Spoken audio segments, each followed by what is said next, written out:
Hey guys, I just got a chrome bumper and grille from a 2010 2500 Chevy Silverado, and I'm trying to go ahead and get it fitted. Having a couple of little issues here, and I'm gonna show you guys how I adjust the brackets so we can make it work.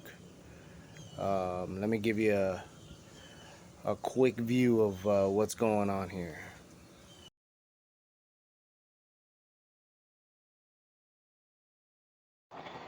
Okay, so as you can see, this bumper has a much higher lip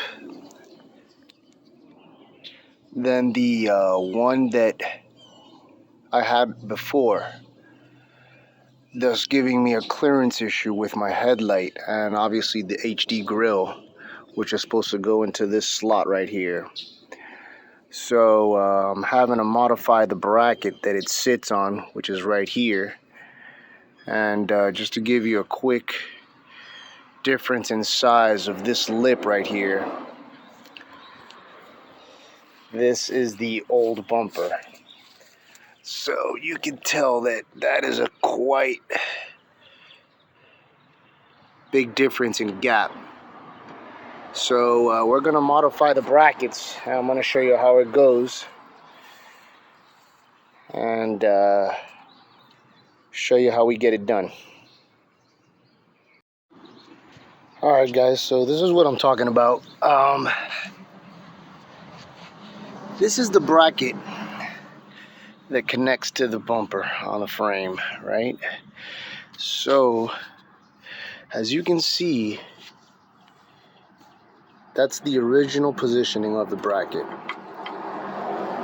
This sits way too high for me to be able to put that chrome bumper on.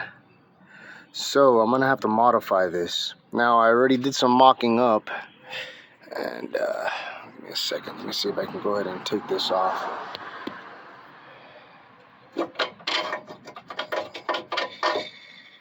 Alright, so this bracket sits in this slot right here with these holes, which is adjustable.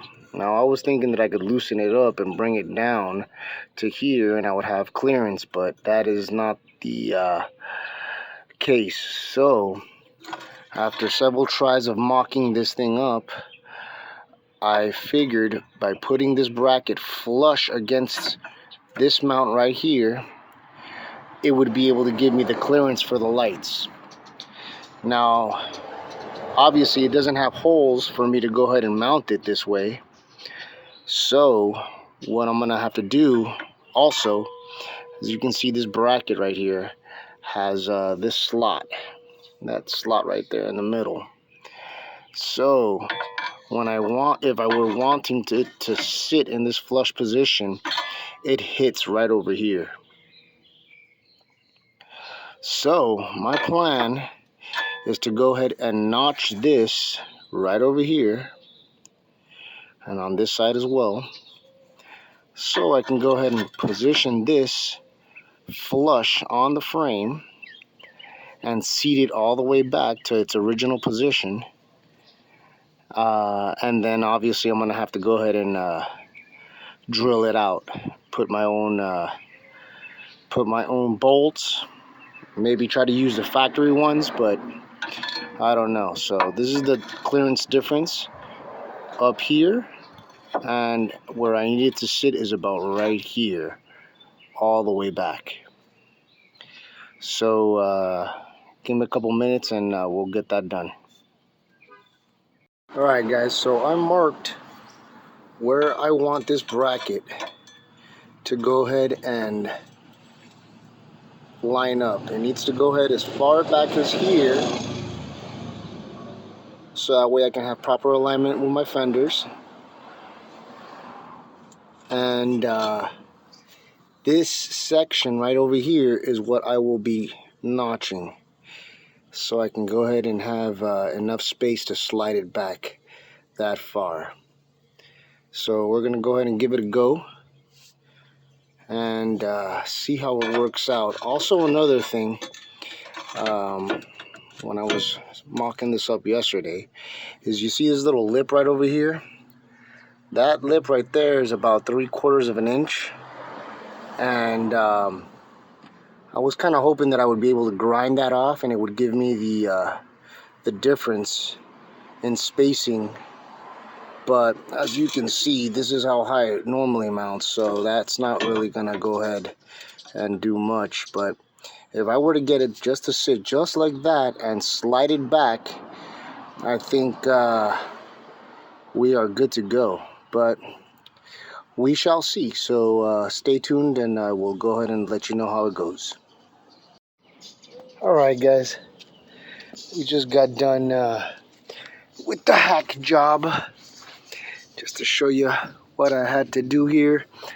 So went ahead and ground this section off right over here, and I took off 3/8 of an inch right over here on this little lip, so that way I could be able to slide this clamp back. I'll show you what I mean right now. Make sure not to cut too much. I don't recommend, because you want to have a little bit of a lip here for this bracket to sit on, just to give it a little bit added strength.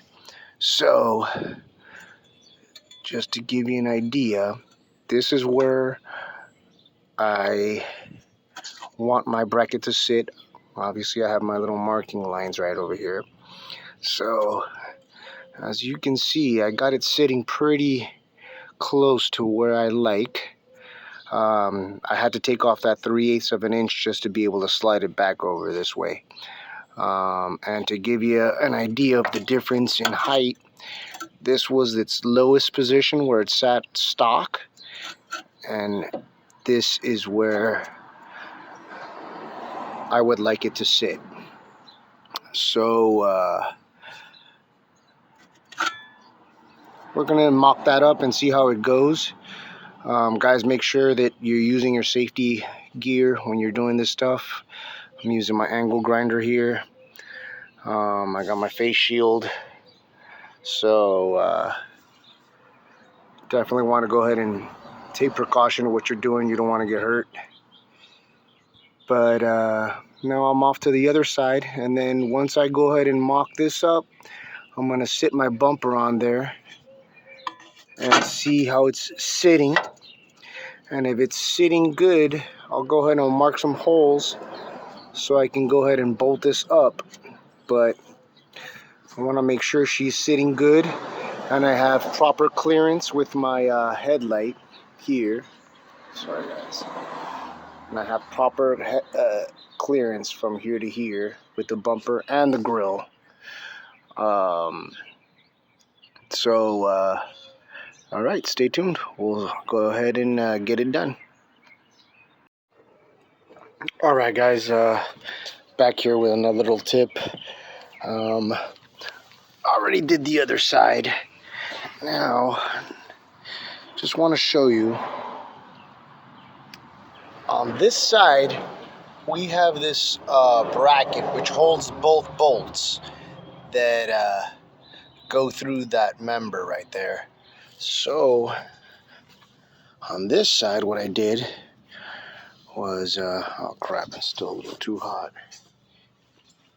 On this side, what I did was I removed it, and I went ahead and, give me 1 second, guys. I took it off. As you can see here, it is godly, it's still hot, but it was sitting in there. So I removed it so I can go ahead and reposition it so my bolts can go through. Maybe a little bit of an overkill, but it was on there, so I figured I'd use what's already on there, and maybe it has some kind of structural property, obviously. So I went ahead and ground that off. Good tip is you can save this for last, for when your disc is a little smaller, so you can be able to fit it in here.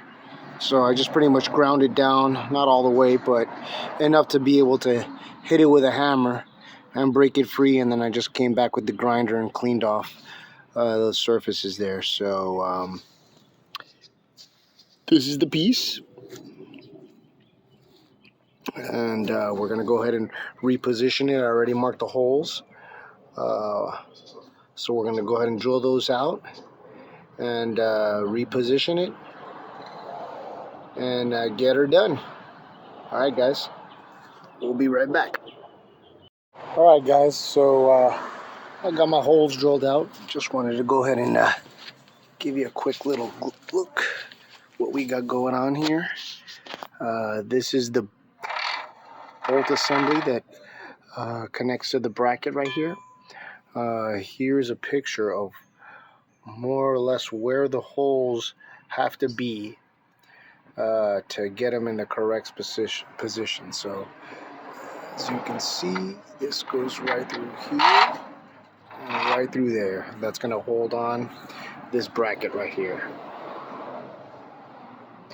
So my next step is going to be to go ahead and clean this up a little bit.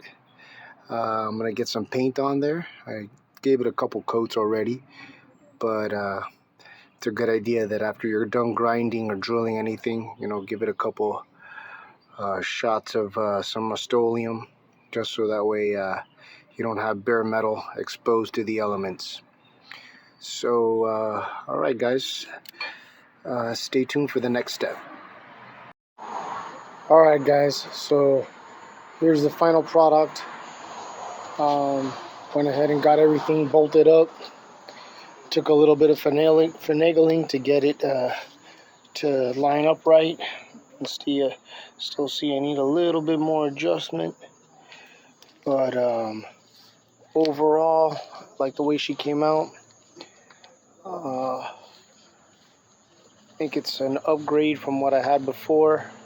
The stock black bumper, something like that. The stock grill. I'll put a picture of it so you can see before and after.